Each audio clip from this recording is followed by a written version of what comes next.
আমি আজ আমার গাড়িটি ধুয়েছি। I have washed my car today. সে আমাদের জন্য রাতের খাবার রান্না করেছে। She has cooked dinner for us. তারা বৃষ্টির মধ্যে ফুটবল খেলেছে।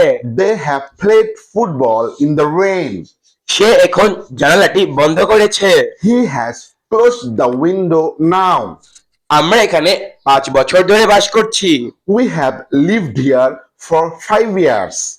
তুমি তোমার শোবার ঘরটি সুন্দরভাবে পরিষ্কার করেছো। You have cleaned your bedroom nicely.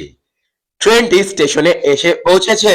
The train has arrived at the station. দেখো, বাইরে বৃষ্টি থেমে গেছে। Look, it has stopped raining outside. আমি আজ আমার মাকে দুবার ফোন করেছি। I have phoned my mother twice today. তারা এই পর্যন্ত 5 mile হেঁটেছে। They have walked 5 miles so far. Thank you for today. Till then and take care. Bye bye.